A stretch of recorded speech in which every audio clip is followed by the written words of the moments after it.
why should we be sick? So tonight, we hope that I will be to you as you have been to me this evening. You came. You came to listen. And you don't want to come to a place where somebody's going to talk a whole bunch of stuff that doesn't make sense. Because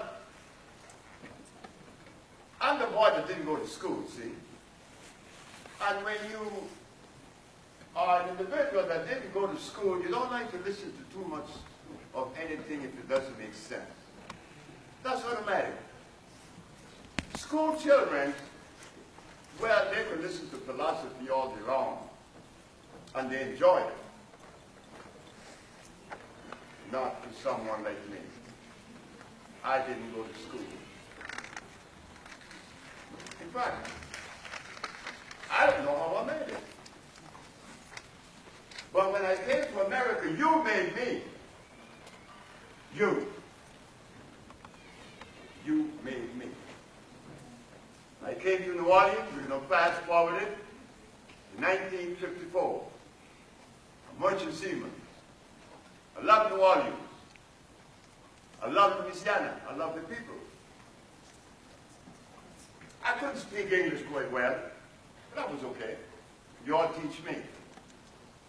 You all taught me everything I know. I used to hobnob with the musicians, like Harry Dance. Yeah, Woodrow. John Coltrane. Oh yeah, I knew Train. So I became a merchant seaman, and then I got tired of that. There was always something on the horizon that I was going after. There was always something on the horizon. Now here's a boy that didn't go to school, and he's going to think about doing something. Now what could he bargain for? The boy didn't go to school.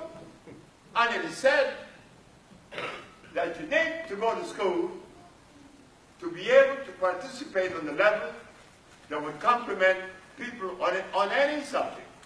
You need to go to school. But I didn't. And I didn't because my grandfather did that. My grandfather told my grandmother, don't send him to school. And I was the happiest boy in town. I was always by the river. I like to play then, I like to play now. I'm never serious. There's nothing I need to be serious about. I had a brother who was serious, though. He was a preacher for 30 years. He died 25 years ago. But he was serious. Always serious. I need to get angry at me because I smoked marijuana. Well, I did. And it wasn't because I wanted to, but I loved the stuff.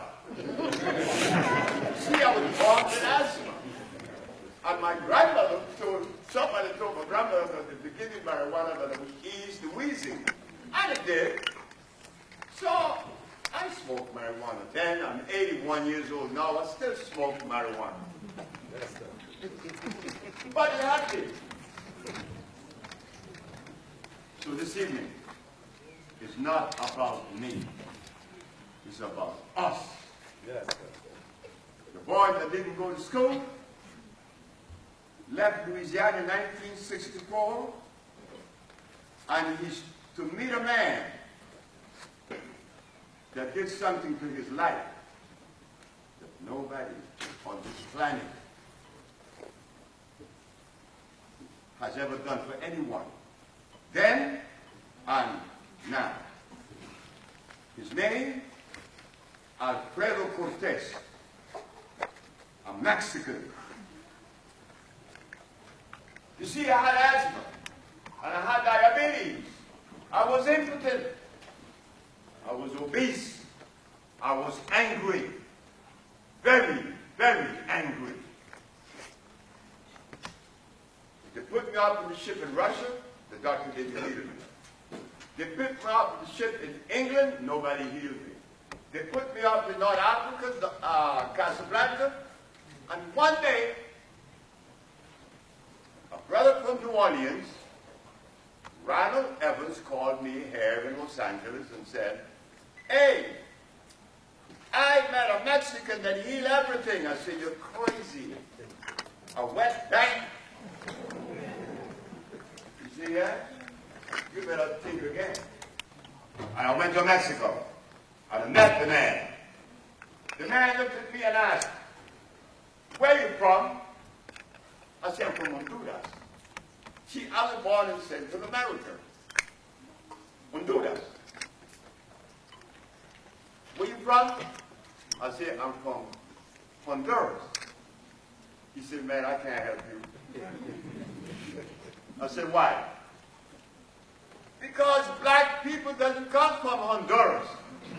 That's Maya, that's Paya, that's Lenca." "Where you from?" I said, "Oh, I'm from Africa." He said, "Now we could talk."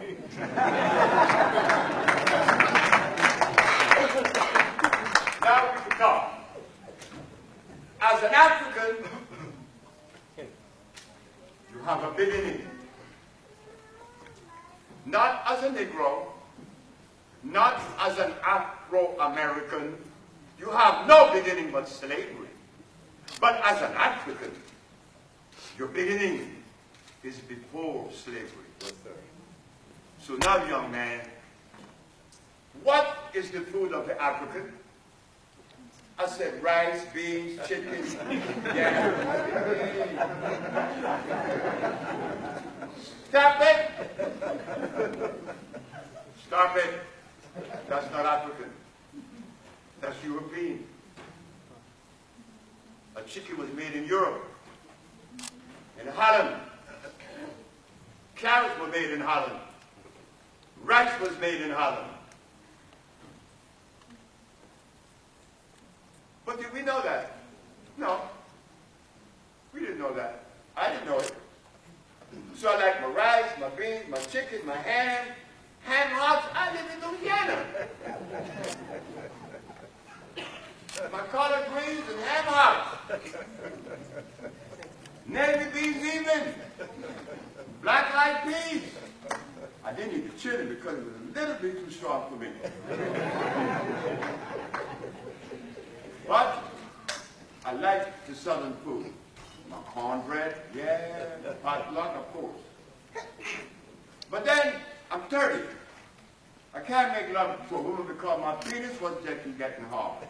My diabetes is up to 300-400. I'm angry.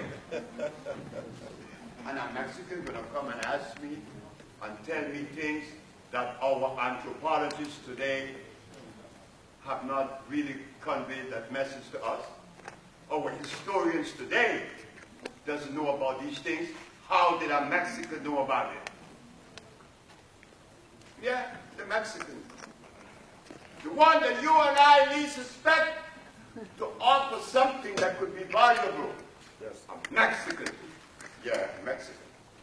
Did you know that a Mexican are the only people on earth that eats a natural food as a staple?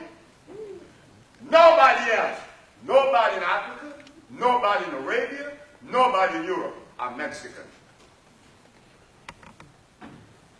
But you're not going to give a Mexican any credit because he's a wetback. He knows nothing. You're going to give it to a guru, to a shaman, to a rabbi, not a Mexican, but a Mexican is so grounded that he took your brother, Sebi, and healed him. And now, that Mexican prepared me for you. Yes, sir. You see? You see the connection? Suppose the Mexican was prejudiced. It wouldn't have happened, right? No. It's about love. That's what we come into. The subject today is about love. And when I talk about love, I'm not talking about love on that superficial level that we all resonate with. No. It goes deep, deep, deep, deep, deep. In fact, I don't if I really know about it as much as I should. I don't know. But there was a woman in this city and in my life. In fact, my life is surrounded by what woman did to me. That's right. They prepared me, you, the woman. So one night, we are in Mrs. Watkins' house. Her name is Miss Lily Watkins. Her son is an audience. His name is Mel. We are talking revolutionary things.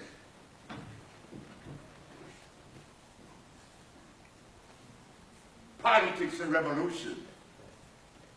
Miss Watkins opened the door and said, "You guys are crazy. You guys haven't added love to the equation. Love?" And she slammed the door. It took us 30 years to assimilate that. Love. Love for yourself.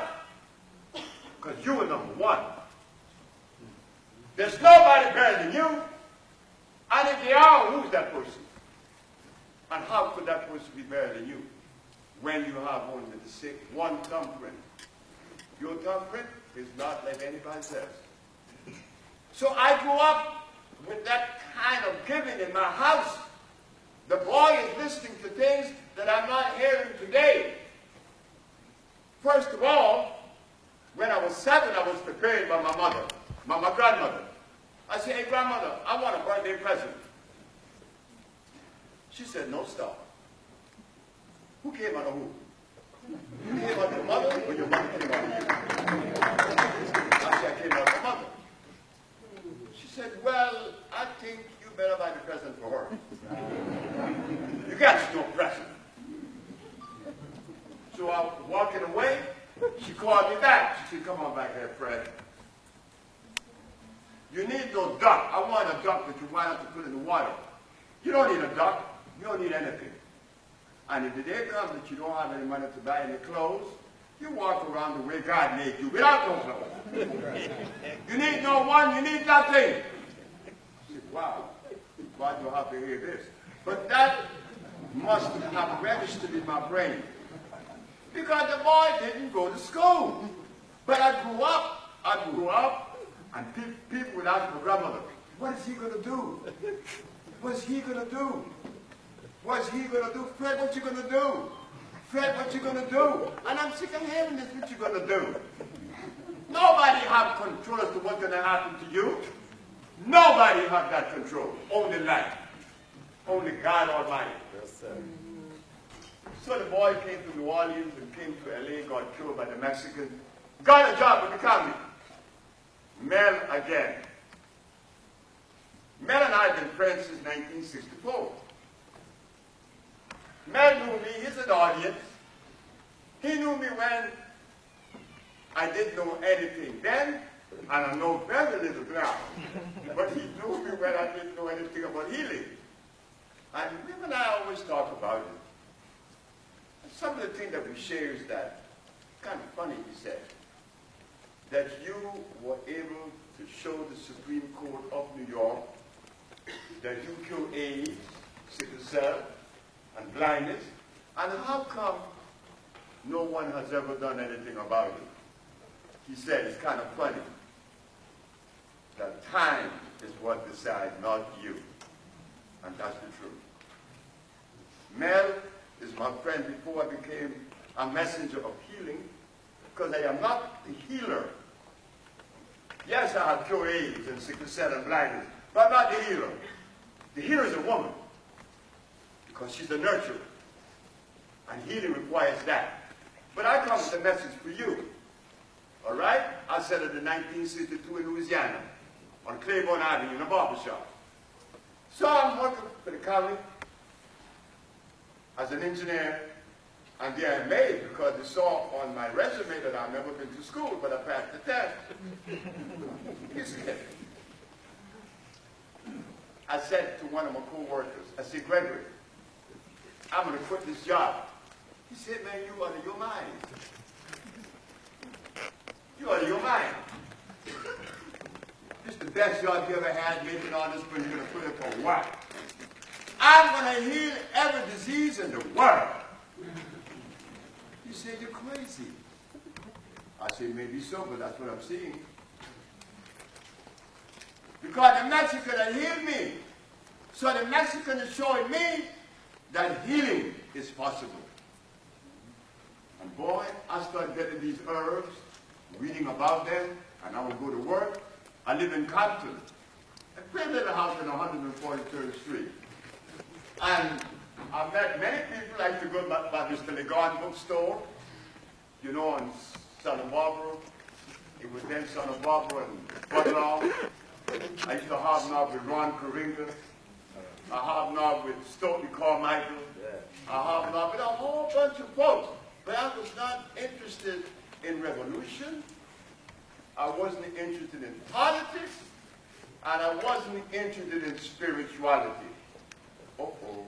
What do you mean? Spirituality? Well, no. And we're going to get to that. I was interested in these herbs. And I begin to compound them while I'm working. And I begin to learn about these herbs. And what I learned was this. And today, as I'm speaking to you, do you know that what I'm about to say is still practiced?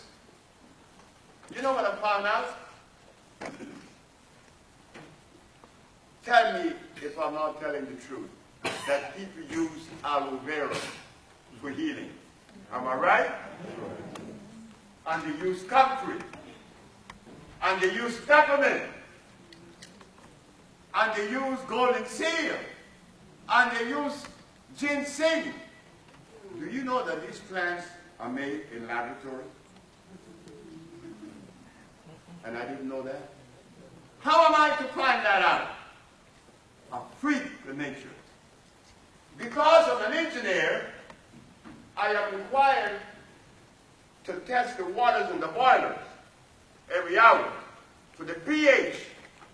The pH of the water has to be 6.9, slightly on the acid side. Because if the water is 7 or 7.1, that's light. That's alkalinity. Oh yeah, we're going to get to that too. So while working as an engineer, I could tell what is acid. Just put acid in the left. And put alkali on the right. Because it boils down to that. It boils down to acidity, alkalinity. Alkalinity is what God made, what nature made. Alkalinity is electrical, is alive. All the plants that are alkali are alive.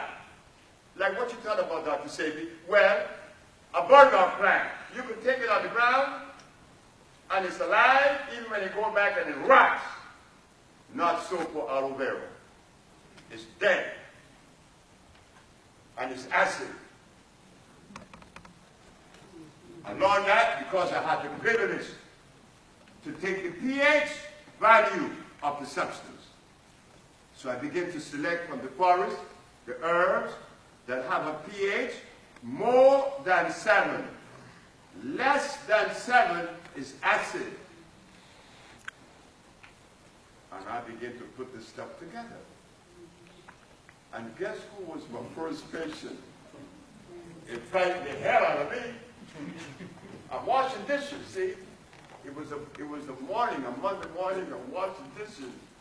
And I have my little girl, Usha, on the counter. And a man came in front of my kitchen window. Ah, young man? I said, yes, sir. I heard that you've been experimenting with herbs. He said, yes. Well, I'm blind. I'm blind for 11 years.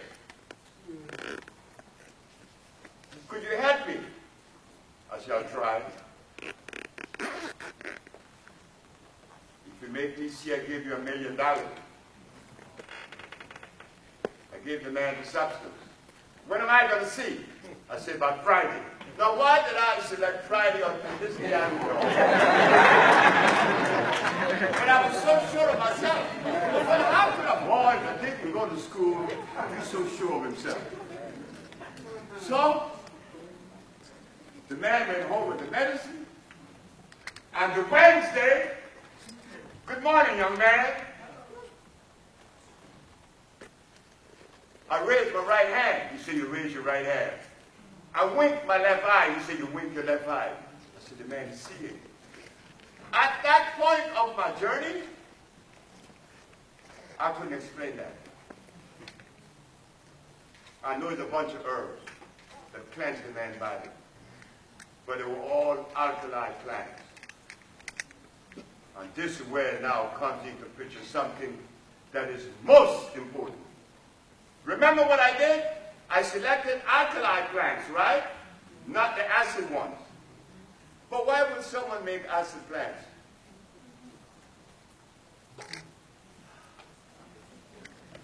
This is where the other part of the story gets good. And it began with a naked black woman in the jungles of Africa. This naked black woman was always in my eyes. I could never get her out of my eyes. When everybody was talking about Socrates and Plato, I was looking at this naked black woman. And everybody went to Egypt, but I'm looking at this naked black woman again. But I can't put her into any perspective. And one day it came. It was early in the morning. I just came out of a sleep. I dreamt that I would listen to John Coltrane play music, but it was the television that I had on channel 850 that was influencing my brain with the music of John Coltrane. That does occur. Even with radio, when you put it on and leave it on, you dream that you're looking at the audience. So, in the dream, the woman appeared again from behind this tree. Still couldn't understand how am I going to put this woman in perspective. So, but I was coming to Los Angeles that morning, and I had to go to the airport, and the governor of the city, of the state, is at the airport telling folks how I had cured a little girl of leukemia named Alcina. But there are two missionaries. They are Caucasian. They came to me and said, we heard about your miracle cures. I said, I don't know what a miracle is. What do you mean? The governor said you cured leukemia. I said, that's not a miracle. Why not a miracle? I said, I'm a black man. Nothing is a miracle. Because we reduce everything to the least common denominator. What do you mean miracle? To you it is, not to me.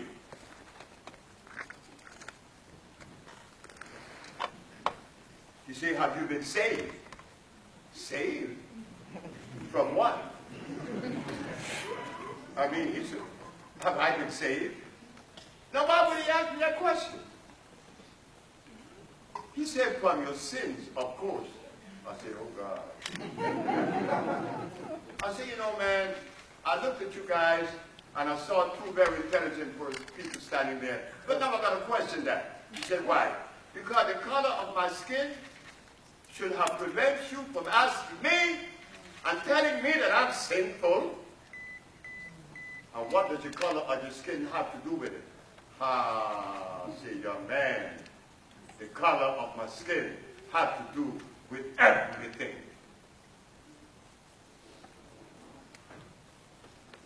He said, how? I said, well, I'm the son of a naked woman in the jungles of Africa. She didn't have any alcohol. She didn't have any prostitution. She didn't have any supermarkets. She didn't have any hospitals. She didn't have any doctors. She didn't have any medicine. She didn't have any disease. The woman didn't have any church. She didn't have any religion because she wasn't sinful. My mama didn't even have money. And you call me sinful?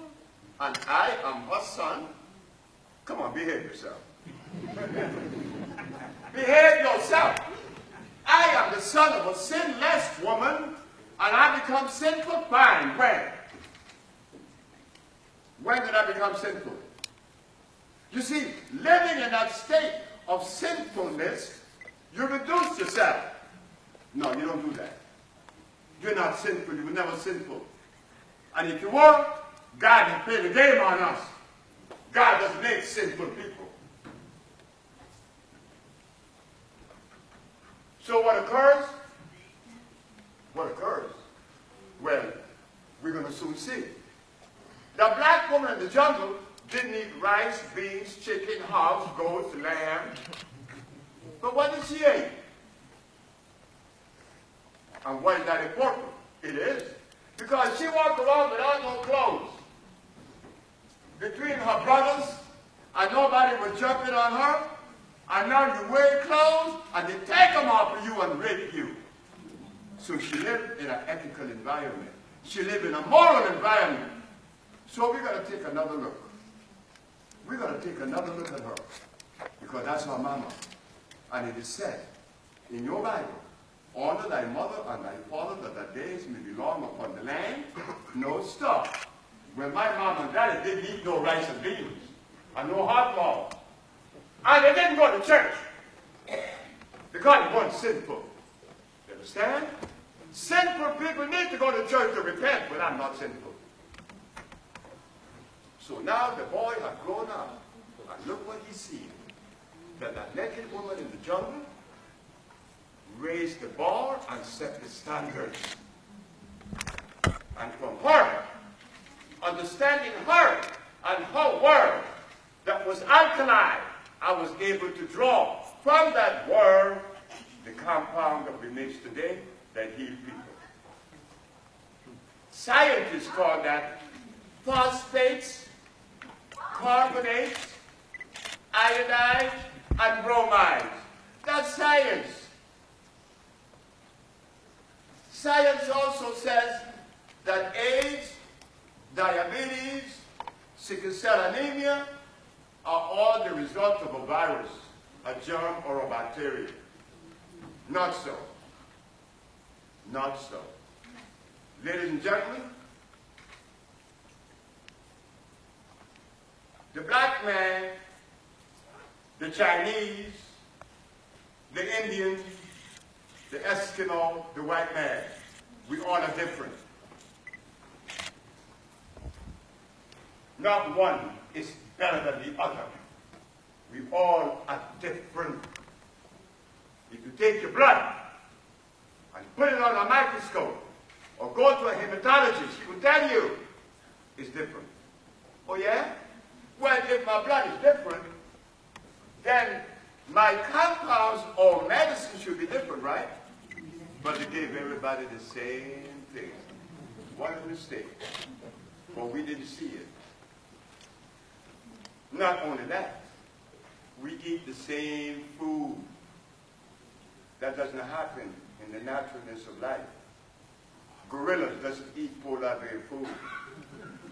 So the scientists call food that nourishes the body phosphates, carbonates, iodines, and bromide. Mama in the jungle didn't have to know that. Because all she had was that. There was no man-made food there. So she lived in a beautiful environment. This is why she didn't wear any clothes. It wasn't necessary. She lived like that all her life. Until the foreigners came. Ah, she's naked. She's naked. God made clothes then. You see? You see how sick we are? We all are sick. We need each other. So it was with that intent that I came into this particular vocation. I quit my job. And said, I'm going to heal the world. I'm going to make everybody happy. I was wrong again. The president of Dominica sent for me, and I went, and it was nice. And then he lost the election, and the next president is a woman, and she kicked me out. I said, why would she kick me out of that healing? a man while I was there with diabetes, and I healed another one of gout, and I healed another one of a whole bunch of stuff. And he kicked me out. I went to St. Croix, where I stayed there 2 years, and I went to Puerto Rico. Then I went to Miami. While I'm in Miami now, I'm beginning to expand. That was when I put the ad in the papers that I cure AIDS. And everybody thought that I did the wrong thing. Even friends of mine. We want to elaborate on this for a second.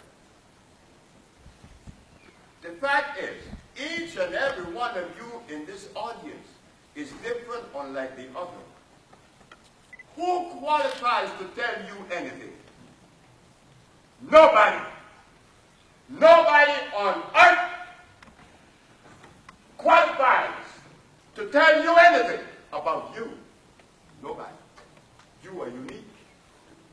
How could he tell you about you when you don't even know you? How does he know you?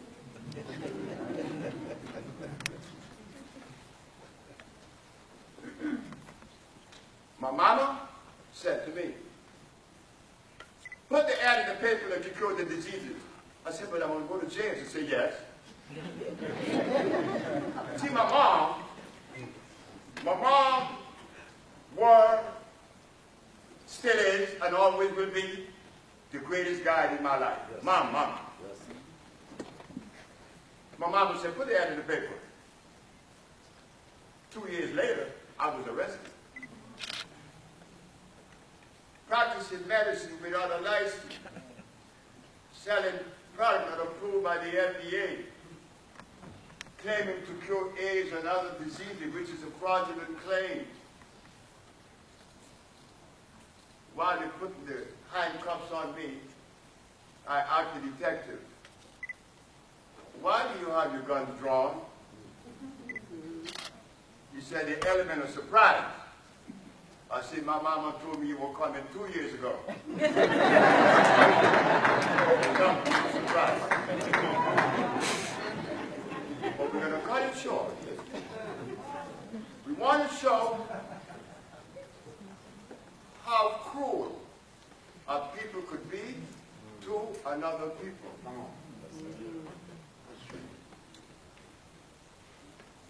One of the things that we black people find ourselves faced with is a black body speaking English and thinking Greek.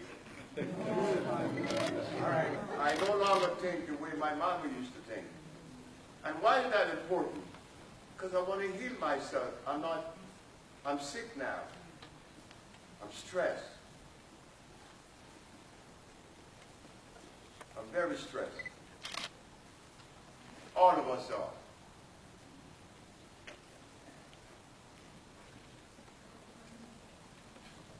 You come back to the subject.